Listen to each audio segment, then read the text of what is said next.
তাহলে ঈমান চলে যাবে।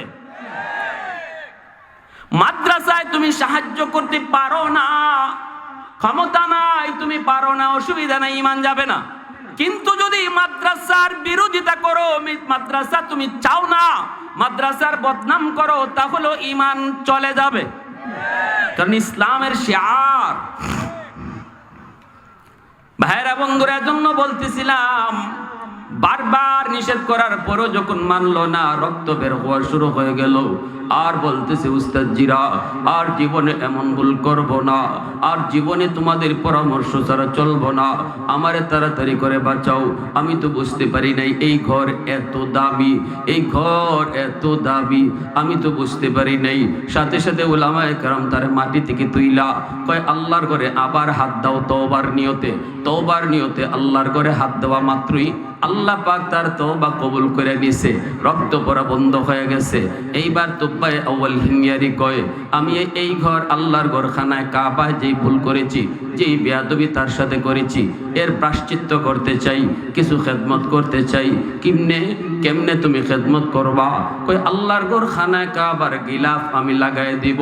সর্বপ্রথম ইয়ামেনের বাদশাহ নবীর জন্মের 1000 বছর আগে ওই তুব্বায়ে আউয়াল হিময়ারি আল্লাহর ঘরখানায় কাবার সর্বপ্রথম গিলাফ লাগাইল।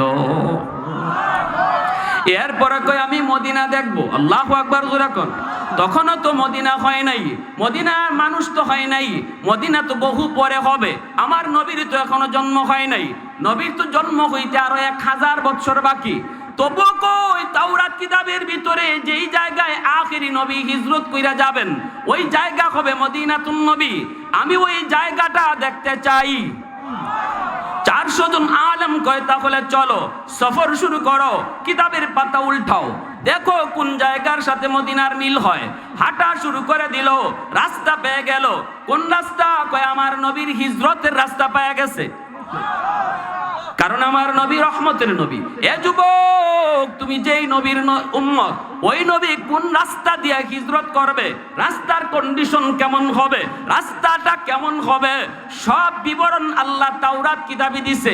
শুধু নবীর বিবরণ না, নবী কোন দিক দিয়া যাবে ওই রাস্তার বিবরণ আল্লাহ তাওরাতে দিছে। ওই রাস্তার আবহাওয়া কেমন হবে তা দিছে, কন্ডিশন কেমন হবে তা দিছে, লম্বা হবে না বাঁকা হবে তা দিছে, কত দূর গিয়া রাস্তাটা বাঁকা হবে তাও তাওরাত কিতাবে আছে। আল্লাহু আকবার। বুঝো না একটু কোন নবীর উম্মত হইছো? একটু বুঝো এই কথাগুলা হযরত মূসা নবী তার উম্মতকে শোনায় গেছে। আল্লাহু আকবার। এমন এক নবী আসতেছেন, যেই নবী কোন দিক থেকে কোন দিকে যাবে, কি করবে কি না করবে, সব বিবরণ আল্লাহ আগের আসমানি কিতাবের মধ্যে আল্লাহ দিয়ে দিয়েছে। শুরু হয়ে গেল হাঁটা। আমার নবী রহমতের নবী, মায়ার নবীর মদিনাতুন নবী দেখার জন্য হাঁটা শুরু হয়ে গেল। যাইতে যাইতে তারা ওই এলাকায় যায় পৌঁছলো। সাথে আছে 400 জন আলেম, তাওরাত কিতাবের আলেম। মদিনার নগরীতে তারা ঢোকা মাত্রই তারা চারদিক চাইতে লাগলো। মানুষ নাই, ঘর নাই, বাড়ি নাই, কিন্তু চতুর্দিকে পাহাড়, শুধু ঢুকবার একটাই রাস্তা, সেই জায়গা হলো মদিনা। আল্লাহু আকবার। ওই জায়গায় যাওয়া মাত্রই চতুর্দিকের কন্ডিশন তারা দেখতে লাগলো। দেখতেছে আর পাহাড়ের কন্ডিশন, কিতাবের পাতা উল্টায় আর মিলায়, কিতাবের পাতা উল্টায় মিলায়, একে একে তারা সিদ্ধান্ত নেয় আবহাওয়াটা কেমন একটু দেখো। সাথে সাথে সিদ্ধান্ত নিল, আবহাওয়াও 100-100 মিলে গেছে, কন্ডিশনও 100-100 মিলে গেছে। সব কিছু মিলায় তারা সিদ্ধান্ত দিয়ে দেয়, বাদশা ঝাপনা, এই জায়গায় হবে মদিনাতুন নবী, এটাই হবে নবীর শহর। এই শহরেই নবী হিজরত করে মক্কা থেকে আসবেন এবং এই মদিনাতেই তিনি চিরনিদ্রায় রওজায়ে আতহারে শুয়ে থাকবে।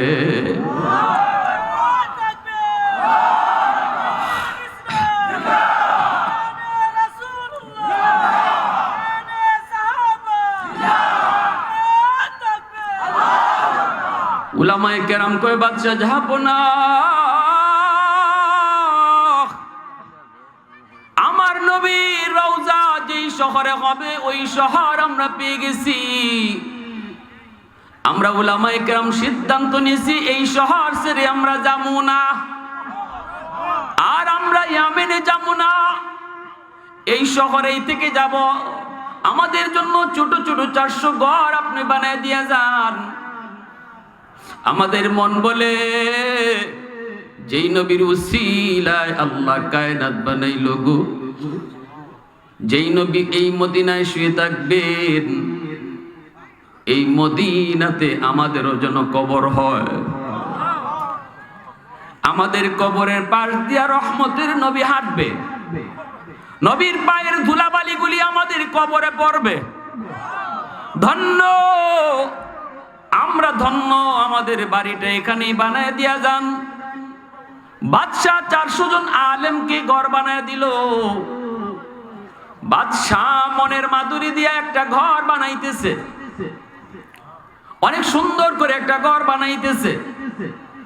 উলামায়ে কেরাম জিজ্ঞেস করে, বাদশাহ এই ঘরটা কার জন্য? বাদশার চোখ দিয়া পানি জড়ে কই, আমি তো থাকতে পারলাম না, তোমরা তো থেকে গেলা। আমারও তো মন চায় আমার রহমতের নবীর রওজার পাশে আমারও কবর হোক। ইয়ামেনের বাদশাহী আমার মন চায় না, বাদশাহী আমার মন চায় না, রহমতের নবীর পাশে কবর হোক। ধন্য, কিন্তু পারবো না, জনগণের দায় দায়িত্ব চলে যেতে হইতেছে। কিন্তু আমার নবী মক্কা থেকে মদিনায় যেদিন হিজরত করে আসবেন গো, ওই দিন তো তাওরাত কিতাবে পেয়েছি নবীর কোনো ঘর থাকবে না। কার বাড়িতে নবী উঠবো? সবাই তো নিতে চাইবো। না না, আমার মন চায় আমি নবীর জন্য একটা ঘর এখানে বানায়া যাব। এটা হবে আমার নবীর ঘর, এটা হবে রহমতের নবীর ঘর, শেষ নবীর ঘর, এটা হবে শ্রেষ্ঠ নবীর ঘর। जो नबियों का नबी हो, जो रसूलों का रसूल हो, যিনি হবেন সকল নবীদের নবী, যিনি হবেন সকল রাসূলদের রাসূল। এই ঘরটা এত সুন্দর মনের মাধুরী দিয়া বাদশা বানায়, দামি দামি পাথর দিয়েও বাদশা ঘরটা বানায় দিল। এরপরে বাদশা ঘরটার মধ্যে তালা লাগাই দিল, চাবিটা আমির সাহেবের হাতে দিয়ে দিল, হাতে একটা চিঠিও দিয়ে দিল, আর বলল আমির সাহেব চিঠিটা আমানত হিসাবে দিলাম, এই চিঠিটা তুমি মৃত্যুর আগে তোমার সন্তানের কাছে দিয়ে যাবা। চিঠি আর চাবি, এই চাবিটা পরম্পরায় পরম্পরায় তোমার বংশের শেষ মানুষটা যেদিন নবী মক্কা থেকে মদিনা হিজরত করে আসবেন, সেদিন যেন নবীর হাতে এই আমানত পৌঁছায় দেয়। अल्लाह अकबर, अल्लाह। तकबीर में, कलमा में, नमाजो में, याजा में, तकबीर में, कलमा में, नमाजो में, याजा में है नाम इलाही से मिला नाम मोहम्मद, है नाम इलाही से मिला नाम मोहम्मद। महबूब ने कहा सल्ले अला नाम मोहम्मद, आका की जिया दिल की जिला नाम मोहम्मद, आका की जिया दिल की जिला नाम मोहम्मद। मोहब्बतेर आवाज़े कहो अल्लाहु अकबर, आरो जोरे अल्लाहु अकबर। भाइरा बंधुरा जन्म शुने যুবক, এই কথা বললাম আমির সাহেবের কাছে চিঠি আর চাবি আমানত দিয়া ইয়ামেনের বাদশা তুবাই আউয়াল হিময়ারি, অনেক পাওয়ারফুল একজন বাদশা, সাথে ছিল আরো হাজারো হাজারো সৈন্য সামন্ত, তাদেরকে নিয়ে সে ইয়ামেন চলে আসলো। ভাইরা বন্ধুরা, এই দিকে দিন যায় রাত যায়, 400 জন আলেম মদিনাতেই তাদের কবর হয়। আমার নবী রহমতের নবী 1000 বছর পরে দুনিয়াতে আগমন করলেন। নবীজি মক্কায় জন্ম নিলেন, নবীজি মক্কায় জন্ম নিলেন। 40 বছর পর্যন্ত আল্লাহ তার হাবিবকে মক্কার মানুষের মাঝে রাখলেন, যেন প্রতিটা মানুষ আমার নবীকে চিনে জানে কেমন মানুষ তিনি। আল্লাহু আকবার জোরে বলেন। নবুয়তি 40 বছরে পাইছেন, কিন্তু 40 বছর নবী তাদের সাথেই চলছেন। লাকাদ মান্নাল্লাহু আলাল মুমিনিন ইয বাসা ফীহিম রাসূলা। আল্লাহু আকবার। লাকাদ মান্নাল্লাহু আলাল মুমিনিন ইয বাসা ফীহিম রাসূলা। আল্লাহ কয়, ও দুনিয়ার মানুষ শোনো, আমি তোমাদের কাছে যত নিয়ামত দিয়েছি সমস্ত নিয়ামতের মধ্যে সবচেয়ে বড় নিয়ামত হলো আমি তোমাদের মাঝে তোমাদের থেকেই আমার বন্ধুকে পাঠাইছি। আল্লাহু আকবার। তোমাদের মাঝেই আমার বন্ধুকে পাঠাইছি, তোমাদের মধ্য থেকেই পাঠাইছি। ফেরেশতা হিসেবে নবী বানাইছি না, ফেরেশতারে নবী বানায় পাঠাইছি না, তোমাদের মধ্য থেকেই একজন মানুষকে নবী বানাইছি। কেন বানাইছি? কারণ তোমাদের জীবনের যত যা কিছু আছে তার জীবনও তত তা কিছু আছে। তোমাদের জীবনে বিয়া শাদী আছে, নবীও তোমাদের মতোই বিয়া শাদী করবে। তোমাদের জীবনে ব্যবসা বাণিজ্য আছে, নবীও তোমাদের সামনে ব্যবসা বাণিজ্য করবে। অতএব সব কিছু আমি তোমাদের মতো সেও করবে। এজন্য তোমাদের মাঝে পাঠাইছি তোমাদের থেকে, যেন তোমরাও ব্যবসা বাণিজ্য তার মতো করো। আল্লাহু আকবার। বিয়া শাদী করতে যাইবা, সেখানেও যেন আমার নবীর নিয়ম পাও। ফেরেশতা যদি পাঠাইতাম, বেটা তো বিয়া করতোই না। তুমি বিয়া করার সময় কাটটা ফলো করতা, ঠিক কিনা? ফেরেশতা যদি নবী বানাইতাম, ফেরেশতায় তো খায় না, তুমি খাওয়ানোর সময় কার নমুনা অনুসরণ করতা? কি ভাই? চাকরি করবা তুমি যদি নবী, যদি ফেরেশতা পাঠাইতাম, মানুষের ভিতর থেকে নবী যদি না পাঠাইতাম, চাকরি করতে গেলে ফেরেশতায় তো চাকরি লাগে না, তুমি চাকরির নমুনা কার থেকে নিতা? তুমি একজন বাবা, আদর্শ বাবা হতে চাও, বাবা হওয়া সহজ, আদর্শ বাবা হওয়া কঠিন। মা হওয়া সহজ, আদর্শ মা হওয়া কঠিন। তুমি যদি আদর্শ বাবা হতে চাও, কাকে ফলো করবা? আমার বন্ধুকে ফলো করো। আমার বন্ধু হলো ফাতেমার বাবা। দেখো বাবা হিসাবে কি আদর্শ রাখছে, ঠিক কিনা?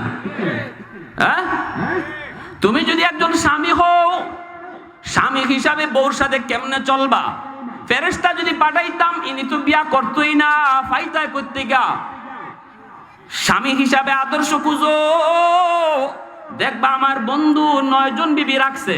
দেখো আয়েশার সাথে নবী কেমন ব্যবহার করে, তুমিও তোমার বউয়ের সাথে এমন ব্যবহার করো। আল্লাহু আকবার, জোরে করো। এজন্যই আল্লাহ কইছে, লাকাদ মান্নাল্লাহু আলাল মুমিনিন ইয বাসা ফীহিম রাসূলা। এর যুবক, এজন্য দিলটা নরম করে কথাগুলি একটু বোঝার চেষ্টা করো।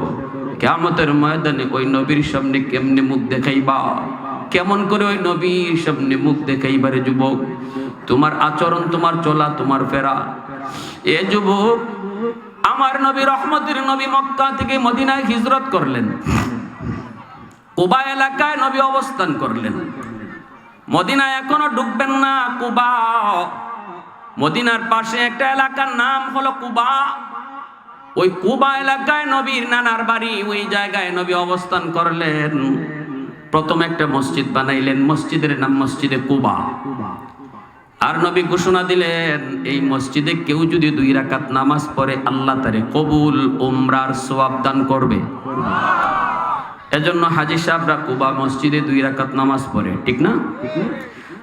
আমার নবী মসজিদে কুবায়, নবী কুবা এলাকায় মদিনার মানুষ নবীকে সুস্বাগতম জানানোর জন্য রওনা দিয়ে দিল। সবাই দলে দলে যাইতেছে নবীকে সুস্বাগতম জানায়া মদিনায় ঢুকাবে, নবীকে সুস্বাগতম জানায় মদিনায় ঢুকাবে। অনেকে অনেক কিছু মনে নিয়ে যাইতেছে। আমার নবী মদিনায় ঢুকবেন, কই থাকবেন, কার বাড়িতে থাকবেন? একজনে মনে মনে কয়, আমার তো আছে 5টা বাড়ি, আমি নবীরে দিয়ে দিব 4টা বাড়ি, আমি থাকবো 1টা বাড়ি। আরেকজনে কয়, আমার আছে 2টা, আমি 1টা দিয়ে দিমু, তবু নবীরে আমার বাড়িতে থাকতে দিমু। আরেকজনে কয়, আমার 2টা ঘর আছে, 1টা ঘর নবীরে দিয়ে দিমু। এইভাবে প্রত্যেকেই মনের ভিতরে নবীকে ঘর দিবে, বাড়ি দিবে। এই রকম কল্পনা জল্পনা নিয়ে মনের ভিতরে আগ্রহ নিয়ে কুবার দিকে যায় মদিনার মানুষের অন্তরে আজকে ঈদের আনন্দ, কারণ রহমতের নবী মদিনায় আইছে। আল্লাহু আকবার। মক্কার মানুষ নবীরে চিনলো না, চিনলো মদিনার মানুষ। এ যুবক, আওয়াজ দাও না, ঠিক কিনা? এজন্য মক্কার চেয়ে মদিনার দাম বেশি, মক্কার মানুষের চেয়ে মদিনার মানুষের দাম বেশি। মক্কার মানুষ স্বাভাবিকভাবে একটু গরম, মদিনার মানুষ স্বাভাবিকভাবে একটু নরম। সারা বাংলাদেশের ভিতরে সিলেটের মানুষ স্বাভাবিকভাবে একটু নরম, এটা আমার কথা না, কুতবুল আলম শাইখুল ইসলাম হুসাইন আহমদ মাদানী রহমাতুল্লাহি আলাইহি তিনি রমজান সিলেটের মাটিতে কাটাইতেন। কুতবুল আলম শাইখুল ইসলাম, কুতবুল আলম শাইখুল ইসলাম শাইখুল আরবি ওয়াল আজম আল্লাহর ওলি বলতেন, আমি মদিনায় জীবন কাটাইছি, নবী রওজার পাশে 18 বছর হাদিস পড়াইছি। আমি বলতেছি সিলেটের মাটির সাথে মদিনার মাটির মিল পাওয়া যায়। ইনি বলতেন সিলেটের মানুষের সাথে মদিনার মানুষের মিল পাওয়া যায়। আল্লাহু আকবার, জোরে আওয়াজ দিয়ে আল্লাহু আকবার, আর জোরে আল্লাহু আকবার। ভাইরা বন্ধুরা, ওইদিকে আমির সাহেবের শেষ, আমির সাহেবের হাতে যে চিঠি আর চাবি ছিল, এই চিঠি আর চাবি পরম্পরায় হাত বদল হতে হতে তার বংশের সর্বশেষ যেই মানুষটার কাছে চিঠি আর চাবি এসে পৌঁছলো, ইনি আর কেউ নন, ইনি হলেন আবু আইয়ুব আনসারী রাদিয়াল্লাহু তাআলা আনহু। আল্লাহু আকবার। মদিনা আনসার সাহাবী হযরত আবু আইয়ুব আনসারী রাদিয়াল্লাহু তাআলা আনহু, ওনার হাতে চিঠি আর চাবি আইসা শেষমেশ পড়ছে যখন নবী মদিনায় হিজরত করে আইছে। ইনিও তার বাপের কাছ থেকে এইভাবেই পাইছেন। বাবাই কইছে, বাবা চিঠি আর চাবিটা রাখো, যেদিন রহমতের নবী মক্কা থেকে মদিনায় হিজরত করে আসবেন, এই চিঠি আর চাবি আমানত নবীর হাতে পৌঁছায় দিও। আমার ভাইরা বন্ধুরা, যুবক, আমার নবীর একটা আমানত আল্লাহ 1000 বছর আগ থেকে কেমন সংরক্ষণ করছে। রহমতের নবীকে আগায় আনার জন্য মদিনার মানুষ যায়, আর এইদিকে আবু আইয়ুব আনসারী ইনি তো যায় না, ইনি তো কুবার দিকে যায় না, বরং ওই ঘরটা যেই ঘরের চাবি তার হাতে, এই ঘরখানা আবু আইয়ুব আনসারী মনের মাধুরী দিয়া ঘরটা মুছতেছে, চোখের পানি দিয়া ঘরটা মুছতেছে, আর কাঁদতেছে, মালিক আজকে ঘরের মালিক তার চাবি নিজের হাতে পাইব। যেই চাবি তুমি 1000 বছর আগ থেকে সংরক্ষণ করে রাখছো, আজকে তোমার হাবিবের হাতে এই চাবি তুমি পৌঁছাইবা। ঘরটা মুছতেছেন মনের মাধুরী দিয়া। মানুষেরা কয়, আবু আইয়ুব সবাই কুবায় যায়, তুমি কি যাবা না? আবু আইয়ুব কয়, তোমরা যাও, চোখের পানি মুছে আর কয়, যাও, আমার কাছে নবীর একটা চিঠি আর চাবি আমানত আছে গো। আমার মন বলে এই আমানত নেওয়ার জন্য নবী আমার খুঁজে এই পর্যন্ত আসবেন, কারণ এই চিঠি আর চাবির কথা আমার আল্লাহ নবীকে অবশ্যই জানিয়ে দিছি। চিঠি আর চাবি নিতে নবী নিজেই চলে আসবেন। এইদিকে মদিনার মানুষ তারা তো কিছু বুঝে না, তারা রওনা দিয়ে দিল। কের চিঠি কের চাবি সে সবাই তো বুঝার কথাও না, সবাই তো চলে গেল, কোবায় গেল, যায় বলতেছে, ইয়া রাসূলুল্লাহ, ওগো নবীজি আসেন, আপনি আমার বাড়িতে আসেন, ওগো নবীজি আপনি আমার বাড়িতে আসেন, ওগো নবীজি আপনি আমার বাড়িতে আসেন। দয়ার নবী, দয়ার নবী বলতেছেন, ও আল্লাহ, মদিনার মানুষের অন্তরে কত আগ্রহ, আমার নিজের মানুষগুলো আমারে চিনলো না, মারলো, বাড়ি থেকে বের করে দিল, আমাকে নিজের গ্রামে থাকতে দিল না। পৃথিবীতে কোনো মানুষ নিজের গ্রাম ছাড়তে চায় না, কেউ তার গ্রাম ছাড়তে চায় না, রাস্তা থাকুক আর না থাকুক, ঘর ভাঙ্গা হোক আর যাই হোক, গ্রামের মায়া, মায়া, এই মায়া কেউ ভুলতে পারে না। এজন্যই তো আমার নবী হিজরতের রাতে নবীজি মক্কার দিকে চায় চায় চোখের পানি ঝরে ঝরে দাড়ি বেয়ে বেয়ে নবীর পানি পড়তেছিল, আর কাঁদতেছিলেন আর বলতেছিলেন, এরে মক্কা নগরী, আমি তোমার মাঝে জন্ম নিয়েছি, তোমার মাঝে বড় হয়েছি, তোমার প্রতিটা বালির প্রতি আমার মহব্বত, তোমার মাঝে আমার আল্লাহর ঘরখানায় কাবা, যেই ঘর ঘুম থেকে উঠার পর চোখে না দেখলে ভাত হজম হইতো না। আজকে ওই মক্কা ছেড়ে চলে যেতে হয় আমার স্বজাতি মানুষের কারণে, আমার স্বজাতি মানুষের কারণে, আমার স্বজাতি মানুষগুলার কারণে আমি পারি না, আমার চলে যেতে হয়। গেলাম, আমি গেলাম, আমি গেলাম। মায়ার নবী দয়ার নবী বলতেছে, যদি এরা আমার সাথে দুশ্মনী না করতো আমি তোমাকে কোনোদিন ছেড়ে যেতাম না, কোনোদিন আমি তোমাকে ছেড়ে যেতাম না। সাথে সাথে আল্লাহ পাকের আর সইল না, আল্লাহ পাক রব্বুল আলামিনও কষ্ট পেয়ে গেল, কারণ আমার নবীর চোখের পানি আল্লাহ নিজেও বরদাস্ত করতে পারে না। আল্লাহ কয়, বন্ধু কষ্ট নিও না, যাও যাও, আমি আল্লাহ ওয়াদা দিলাম অল্প দিনের ভিতরে আবার তোমারে মক্কায় ফেরত পাঠায় দিব। আল্লাহু আকবার, জোরে বলেন। এজন্যই তোমার নবী দয়ার নবী তিনি এইবার বলতেছেন, না আমাকে তোমরা নিতে হবে না, কারো বাড়িতেও নিয়ে যাওয়া লাগবে না। আমি কই যাইমু, কোথায় গিয়া বসমু, কোন বাড়িতে থাকমু, এটা আমি নিজেও জানি না, তবে আমার উট জানে, উটনি জানে, আর আমার আল্লাহ জানে। উটনির পিঠে উঠে আমি বসবো, আর আল্লাহর ইশারায় উটনি চলবো। উটনি যার বাড়ির সামনে যেয়ে বসবো, যেখানে যেয়ে বসবো, এখানে আমার থাকার জায়গা হইব। ভাইরা বন্ধুরা, নবী উটনির পিঠে বসলেন। উটনি মায়ার নবীকে নিয়ে রওনা দিয়ে দিল। যাইতেছে যাইতেছে মদিনার অলিগলি দিয়ে ঘুরতেছে, পিছনে সাহাবীরাও যায়। সবার মনেই ছিল হয়তো উটনিটা আমার বাড়িতে যায় বসবে। না না, কারো বাড়িতে বসলো না। মদিনার অলিগলি মনে হয় যেন আগে থেকেই চিনে, আগে থেকেই যেন চিনে গলিগুলা। এইভাবে যাইতে যাইতে যাইতে যাইতে যাইতে যাইতে সেই আবু আইয়ুব আনসারী, যার হাতেই চিঠিয়ার চাবি, ওই আবু আইয়ুব আনসারীর বাড়ির সামনে যে উটনি মায়ার নবীকে নিয়ে বসে গেল। আল্লাহ নবী নাইমেই বলতেছেন মুস্কি হাসি দিয়া, ও আবু আইয়ুব, কোথায় আমার আমানত? আরো আস্তে কোন সুবহানাল্লাহ, আরো জোরে কোন সুবহানাল্লাহ। নবীজি চিঠি নিলেন, চাবি নিলেন, নিয়া নবীজি খুইলে দেখেন তুব্বাই আউয়াল হিময়ারি, ইয়ামেনের বাদশা লিখছে, নবী গো, ওগো নবীজি, আপনার জন্মের 1000 বছর আগে আমি মদিনা আয়া গেছি। আল্লাহু আকবার। ওগো নবী, জানি আপনি মদিনায় আসবেন, সেদিন আপনার কোনো ঘর থাকবে না, বাড়ি থাকবে না। আমি আপনার জন্য একটা ঘর বানিয়ে দিলাম, ছোট্ট একটা হাদিয়া গো নবী, আমার এই হাদিয়াটা আপনি কবুল কইরেন। আর নবী গো, আমি আপনার উপরে সর্বপ্রথম ঈমান আনয়নকারী। যদি আমি ইয়ামেনের বাদশা না হতাম, আমার কবরটাও আপনার মদিনায় হতো। আল্লাহু আকবার, সুবহানাল্লাহ। এজন্য বলছিলাম ভাইয়ের আমার, নবীজির সম্মানে আলোচনা কি শুনবেন আপনি? শেষ হইব, রাত শেষ হইব, সারা রাত তো শেষ হইত। আল্লাহ আল্লাহ আমাদেরকে বুঝদান করো। এজন্য আল্লাহ বলে, বন্ধু, ওই দুশ্মনরা তোমারে কয় তুমি নির্বংশ। আরে আবু জেহেল নির্বংশ, উতবা সাহেবা নির্বংশ। তোমার মান শান আমি কিয়ামত পর্যন্ত জারি রাখবো। তোমার আওয়াজ, তোমার নাম থাকবে, আবু জাহেলের নাম থাকবে না। আমার নবীর নাম গেছে না এখনো আছে? আর আবু জাহেলের নাম আছে না গেছে?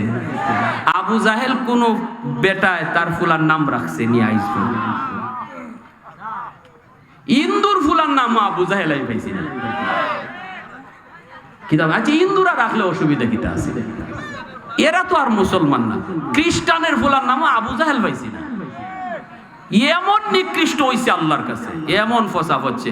তুই কইসলে আমার নবী নির্বংশ, আজকে তুই কি জাত নির্বংশ দেখ। মুসলমানের ফুলার নাম তো রাখেই না, তোর জাতের তাইও রাখে না, ঠিক কি না? আর আমার নবীর নাম চিরকাল থাকবে, আছে। আল্লাহ আমাদের সবাইকে বোঝার তৌফিক দান করুন। নবীর আদর্শ মতো চলার, নবীর মহব্বত শুধু অন্তর দিয়া না, নবীর মহব্বত কাজে প্রমাণ। নবী যা করছেন আমরা তা করব, নবী যা থেকে বিরত থাকছেন তা থেকে বিরত থাকবো। বিশেষ করে এই যুব সমাজ আজকে যারা এত সুন্দর আয়োজন করলো, এলাকাবাসী সহযোগিতায়, প্রতিটা যুবককে আল্লাহ নবীর সত্যিকারের আশিক হিসাবে কবুল করেন। আমার বন্ধুবর আফতাবুজ্জামান মুস্তাফি চমৎকার আলোচক, সবাই তো জানেন, অনেক পুরানা একজন আলোচক, গোছানো আলোচনা করেন, সুন্দর আলোচক। আমরা মন ভরে তার কথাগুলো শুনবো। এরপরে প্রধান অতিথি আসতেছেন, যাবেন না? উঠেন কেন ভাই, কি হইছে? আপনারা যদি যুবকদেরকে উৎসাহ না দেন তাহলে তো যুবকরা দিনের লাইনে থাকবে না, এরা তো অন্য লাইনে চলে যাবে, ঠিক না? যুবকদেরকে সব সময় দিনের লাইনে আপনারা আলগায়া রাখবেন, আলগায়া, তাহলে সমাজ ভালো থাকবে। যুব সমাজ ভালো, সমাজ ভালো। যুব সমাজ খারাপ, সমাজ খারাপ। সাফ সাফ কথা। আল্লাহ আমাদেরকে বোঝার তৌফিক দান করুন। আমিন। ওয়া আখির দাওয়ানা আলহামদুলিল্লাহ।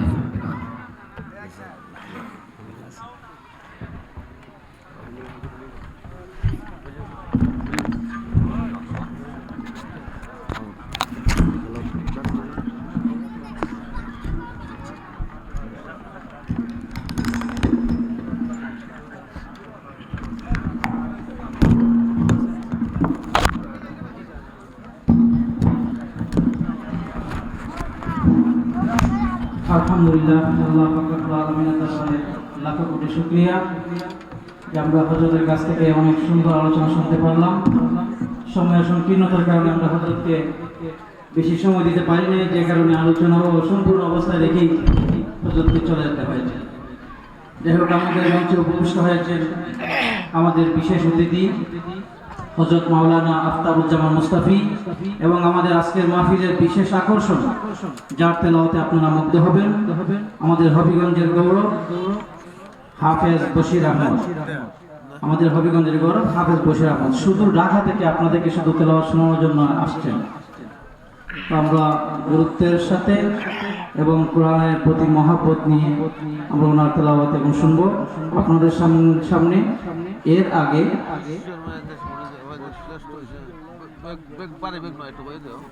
হাফেজ বশির, ওনার বাড়ি আমাদের হবিগঞ্জ বেগুনাই, আমাদের হবিগঞ্জ বেগুনাই ওনার বাড়ি। তো আমাদের এলাকার গর্ব নয়, শুধু আমাদের পুরো বাংলাদেশের গর্ব।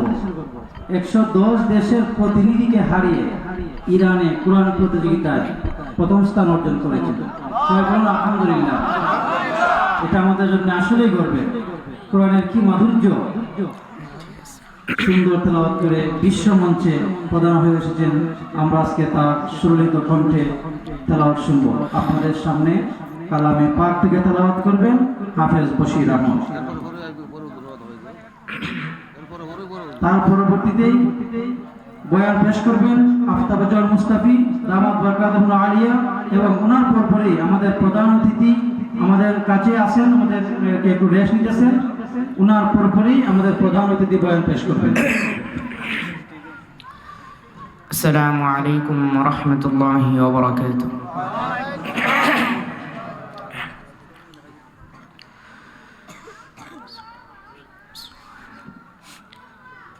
أعوذ بالله من الشيطان الرجيم.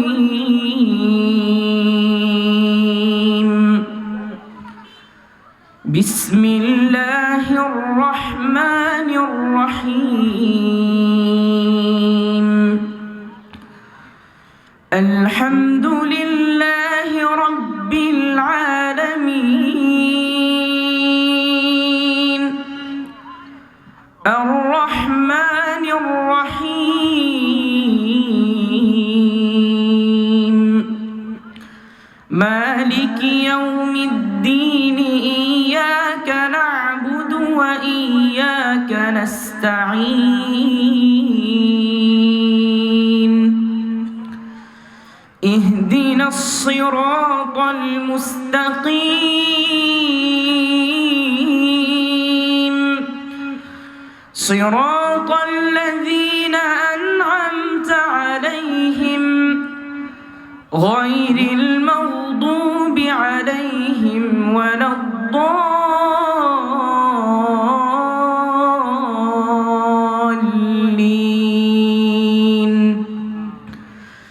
بسم الله الرحمن الرحيم.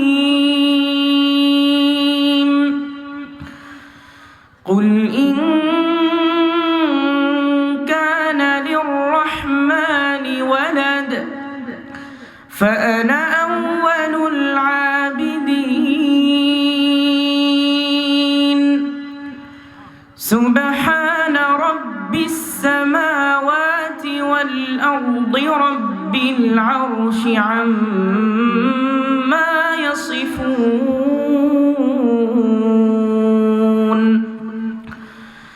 فذرهم يخوضوا ويلعبوا حتى يلاقوا يومهم الذي يوعدون.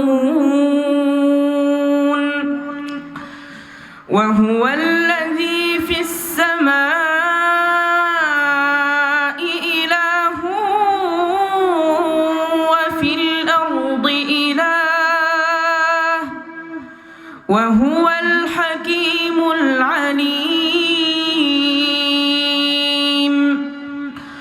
وتبارك الذي له ملك السماوات والأرض وما بينهما وعنده علم الساعة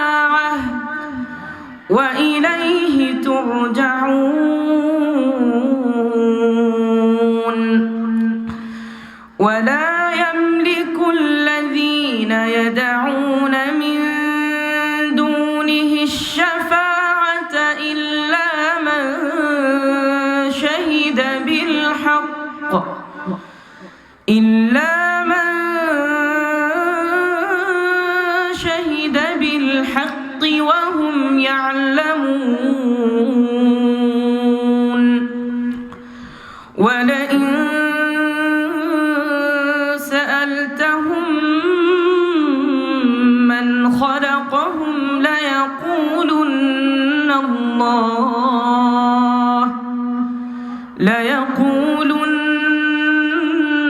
الله فأنى يؤفكون وقيله يا رب إن هؤلاء قوم لا يؤمنون فاصفح عنهم وقل سلام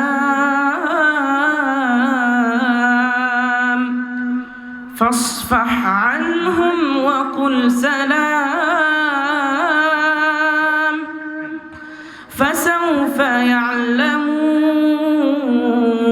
يعلمون بسم الله الرحمن الرحيم واجعل لي لسان صدق في الآخرين واجعلني من ورثة جنة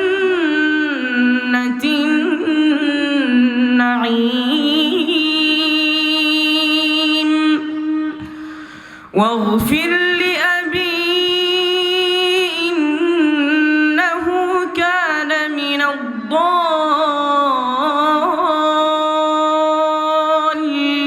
الضالين ولا تخزني يوم يبعثون يوم لا ينفع مال ولا بنون إلا من أتى الله بقلب سليم وأزلفت الجنة